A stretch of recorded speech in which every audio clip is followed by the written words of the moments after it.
So yesterday, Venerable Ginny and I were talking in the forest about the UU class that we teach at the church in Spokane. And they're just starting to study the book Working with Anger. And so she was saying that reading the book is an entirely different experience from teaching it. Because when you teach it, you have to think about it more deeply. You have to put it into practice yourself. You have to look at all the uh, areas in our mind where there's anger present. And I think part of this involves also, having a much bigger idea of what constitutes anger. Because even though it's written in the book, anger includes being annoyed, being irritated, being frustrated, complaining, these kinds of things. We may not really recognize those as situations of anger in our own lives. We may just think, anger means when I'm just really furious and I want to tell somebody off. Yeah, but there's all different sorts of degrees of anger, So it starts out with, just being annoyed. Wouldn't you say anger is annoyance is a form of anger? Anger it doesn't necessarily want to harm. It can also want to get away from the situation. Okay? So anger is, based on having an exaggerated view and then wants to either strike at the cause of it or get away from it. When I'm annoyed, I don't know about you, but I want to get away from it, or I want to correct that person so that they know how to do things properly, which is my way. So irritating, when I'm irritated, same thing. Yeah, I don't like what's happening, and I want to change it. I want to get away from it. I want to make it be my way. Complaining, I'm angry when I'm complaining. I don't know about you, you're angry? Yeah, I'm angry. Yeah, I want the situation to be, it should not be this way. Yeah, it should change. It should, be somewhere else. My mind is not peaceful and calm. It is agitated. Yeah, yeah. When we say we want to strike at the situation, it doesn't necessarily mean that we verbally want to, tell somebody off or throw a chair across the room. It means that we want to shake things up to make them, to line up our duckies so that they're in the line that we want them, okay? Or we want to just get away from whatever it is that we think is disturbing our mind, instead of seeing that the seed of anger exists in our own mind. Yeah, we're putting it out there on someone else or something else, yeah, that should change. Why? Because we want it to. So, so working with anger is quite an interesting experience when you really kind of expand to see all the different ways in which anger manifests in our mind. Yeah, and so so the word anger there in English, we usually think of a sudden outburst that kind of calms down, swiftly, and whereas we think of hatred as something that is more intense and more long lasting. Actually, the Tibetan words, at least what I've seen, control, and what's the other one? Shedang. Yeah, that they're often used pretty much in the same way. Do you think? Control and Jidang, right? Like a hatred and anger. Anger caused to get hatred. Yeah. Yeah. So that's the difference, right? When you say I'm angry, means like angry. You can be angry to yourself, or you can be angry towards someone else. Yeah. At that point, you don't know really. You're just there, being like annoyed inside yourself, and there's no really kind of actions really taking place. And when you're really, the anger explodes, and then it mixes up with hatred. And there are some people who hatred to oneself as well, right? Yeah. There are, and if you hate yourself, that's really dangerous in a way. It's really high degree that you are Yeah. really. In English, the words hatred and anger have different meanings. So Yeah. they maybe have a little the term problem there then. Pardon? The term. In English, you for Kongdo in Tibetan, you use anger, right? Anger. I often, when I look at the how the words are used in the prayers, they seem to be interchangeable. It you is. know, Yeah. in the prayers, whether they say Shedang or Control, they seem to be interchangeable. Although the meanings, the specific meanings may be different, it seems to me in general situations, like when we say, Sorry. yeah, Maybe when you say I'm angry towards somebody, it means like you don't dislike that person or yourself, right? no, not So there's just some. dislike. Yeah, the words are quite difficult. What I'm looking for in, is one word that covers the whole variety that goes from irritation to frustration to complaining to annoyance, then to anger and hatred, enraged, outraged, belligerent, spiteful, wrathful. The way I use the word anger is as one broad category that contains all those things, because they're all based on exaggeration and then in some way or another wanting to get rid of the situation or strike at it one way or another. I don't know if there's one Tibetan word that covers all of these. There certainly isn't one English word that covers all of them. I use the word anger that way simply because I need a general word, okay, that includes all those things. And in the prayers, sometimes they'll say attachment, hatred, and ignorance, and sometimes they'll say desire and anger and confusion. And there's so many different ways of translating things.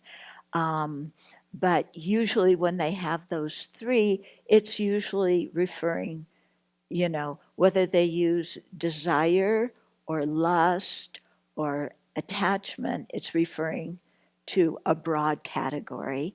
And whether it's saying anger or hatred, a broad category, or ignorance or confusion, it's a broad it's a broad category, but actually it's a specific form of confusion or ignorance.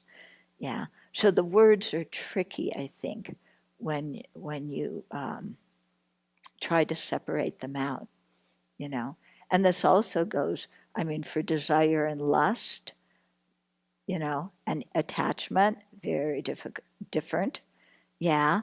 For confusion and ignorance, sometimes they have different meanings, sometimes they have the same meaning. Yeah, so you have to know in each situation what's going on. But anyway, I'm using anger as an over thing, just so that people see that if you don't take care of one of these situations of anger, let's say being annoyed or being irritated, when it's small, it's going to expand. Why? Because they have the same mechanism at work. You get annoyed, then you get irritated, then you get frustrated, then you complain, then you get angry, then you get enraged, then you are, spiteful, then you want revenge, then, there's some kind of commonality that shows the increase of intensity, but not just the increase of intensity, the different ways that the anger comes out, because in English, anger, like I said, is usually a short-term thing and you're over it. Hatred is more deeply embedded and lasts longer, okay?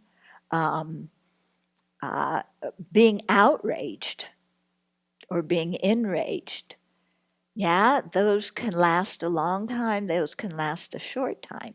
Spite usually is, well, when we translate it in low rig terms, it usually refers to verbally attacking somebody. But in regular English language, you can be spiteful with a physical action too. Yeah. Wrath in low rig terms usually refers to a physical violent action. But again, in English, you can speak wrathfully too. Yeah. So the words are not always so easy to go one by one. Yeah. But I think when we look at the underlying general perspective, how they're similar, all these things are, they go in one category. Yeah. At least when I observe my experience. Okay, now refutations. In my experience, in the times that we've done our meditations on mindfulness of feeling over the winters, it becomes very clear that if we're simply looking at the feeling of aversion arising, or the feeling of, a pleasant feeling arising or an unpleasant feeling arising, that as soon as that unpleasant feeling is noticed, then we're heading in the direction of what blows into anger. Mm-hmm. If we reduce it down to those simple three feelings, I think it's really clear that every expression of that ilk and all of the subsidiary mental states that arise out of anger or come from that first feeling, so of unpleasant feeling and our reaction to it. Yeah. So I think that's quite clear in my experience. I was just thinking that these words, the confusion that I thought you kind of clarified was that, well, like if you talked about the three poisons, for example, I have seen sometimes it translated as anger and sometimes translated as hatred. Mm-hmm. What I was thinking, though, is this is an instance of maybe that term, whichever one you use, is like the generality, and then the category under it also has it in it, but it has a kind of different meaning there maybe. Like anger as the generality that has all these different types, spite, mm-hmm. blah, blah, blah, right. blah. We also have probably anger in the category too, because that happens a lot, Mm-hmm. And then also we have the confusion of how we use our language in English and how the different things are defined in different systems. Yeah. But my experience is how you're describing it, though. I have to say it's taken me a long time to find within my own experience the wish to harm. It does come up, but I think I'm pretty wired to run. So I think what helps me to recognize this more is to just experientially is to think about aversion. Because the aversion, when I can see that I'm having aversion, then I probably am able to look and see what else is there a little easier. Mm-hmm. So you're saying aversion might be a better...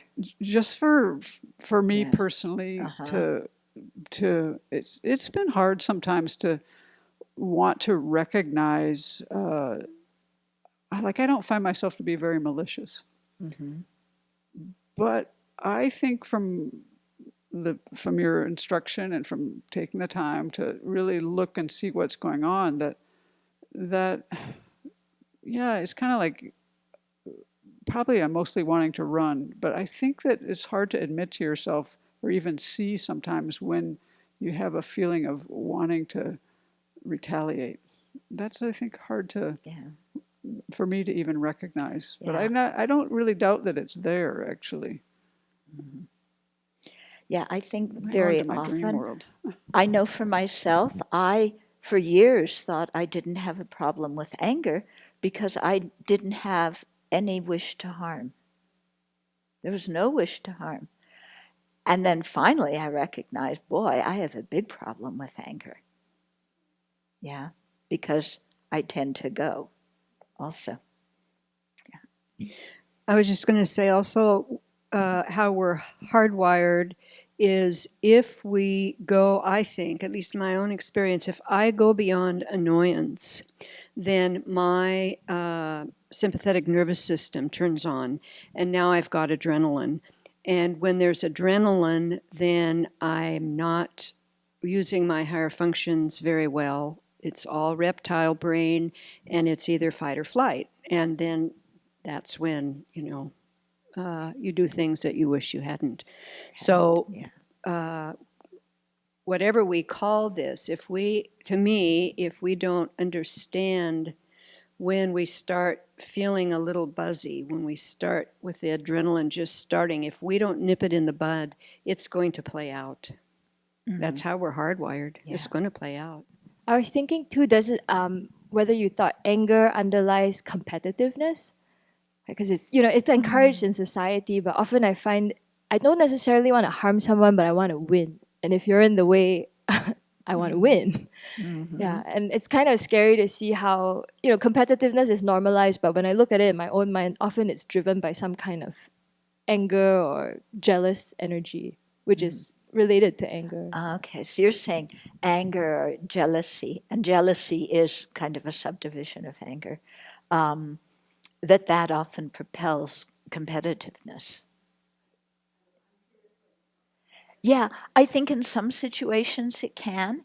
I think it depends. You need to probably look at each situation differently, but sometimes it may start off as attachment to reputation, anger because we're jealous that somebody seems better than we are, and then we want to compete to prove that we're actually better than them.